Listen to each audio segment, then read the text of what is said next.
Question posed by Ishfaq Bashir. Assalamu alaikum. Wa alaikum assalam wa barakatuh. Ishfaq from Kashmir. Why Muslim countries not unite against Israel? That's a very good question.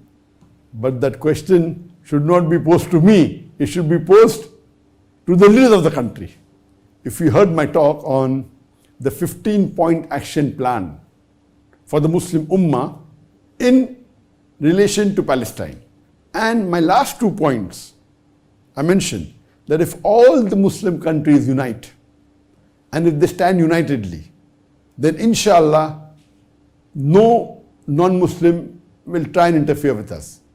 And how the non-Muslims have a NATO, North Atlantic Alliance, North Atlantic Treaty Organization, NATO, where there are about 31 countries are member, and according to their treaty, if anyone attacks any one of the 31 countries, it is as though you have attacked all the 31 countries. So if all the Muslim majority countries, all the 57 countries, they gather together and they unite, and if they made MECTO, Muslim Alliance Treaty Organization, or Muslim Country Treaty Organization, MECTO, Muslim Countries Treaty Organization, and if you have the same rule, that if you attack any one of the 57 countries, it is as though you have attacked all the countries, then we will not have the problem what we are having today regarding the genocide that Israel is doing in Palestine.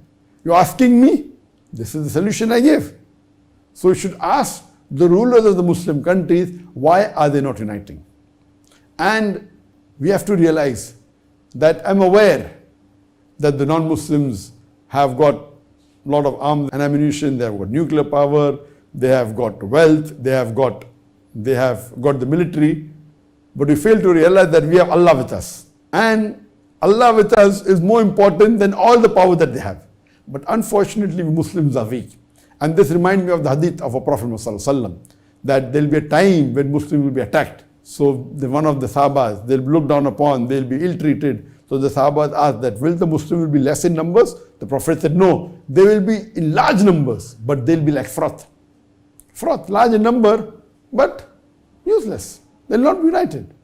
Allah says in the Quran in Surah Imran chapter 3 verse 103, وَاعْتَصِمُوا بِحَبْلِ اللَّهِ جَمِيعًا وَلَا تَفَرَّقُوا. Hold strongly to the rope of Allah and be not divided. So my solution that to have these problems what is having, see anything, imagine if Israel was alone and if Muslim Palestinians were alone fighting them, inshallah they would have won them lock, stock and barrel. Even though they are very weak, they are less equipped. But if it's a war only between Israel and Palestine, I'm sure that the Muslims, even if they are less equipped, even if they have lesser army, lesser equipment, yet according to me, they will win them lock, stock and barrel. But you have the huge superpowers in the world, America supporting them. You have UK supporting them.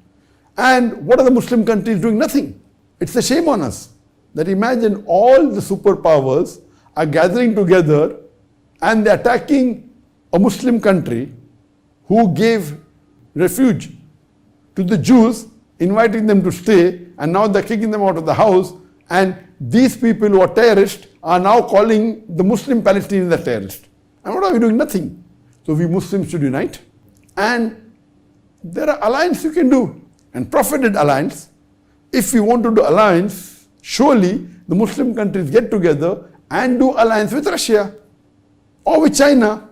If Muslim countries join hands with Russia and China and then make an alliance, I'm sure none of these non-Muslim countries like USA, like UK, like France, they have history. UK has a history, and France and Germany, they have a history that they ruled about 2/3 of the world. They came and they ruled India, they came and they ruled Malaysia, many countries in the world. They have a habit of interfering with other people and they say, we are doing it for the benefit. So what we should do, we should join hands, make alliance with countries like Russia, like country like China, and have an alliance. Allah has given us the black gold. We have control of the petrol. So if the Muslim countries get together, and we know the major oil producing countries are Muslim.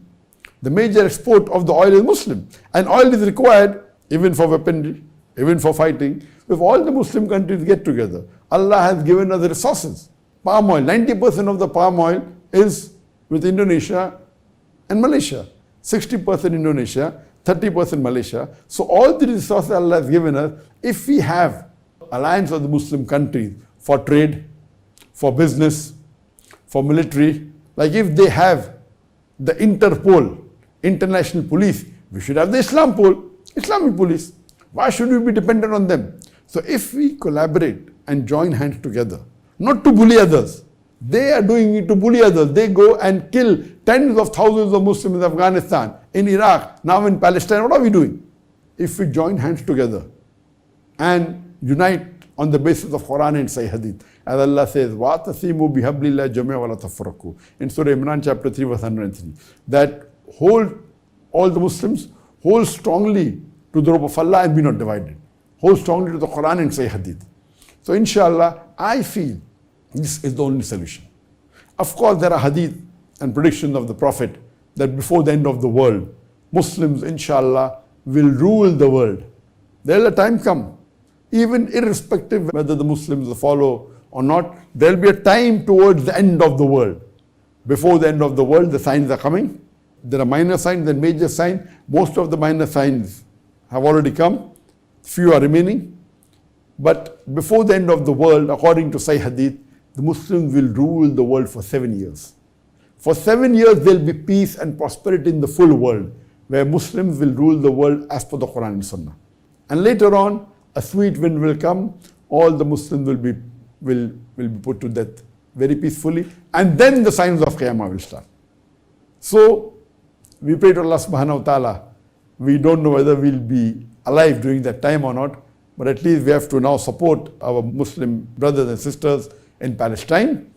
And we see that what's happening, the genocide that the Israelis are doing, and the so-called human rights champions, whether it be USA, whether it be UK, whether it be France, whether it be Germany, these so-called human rights champions, they are doing a genocide.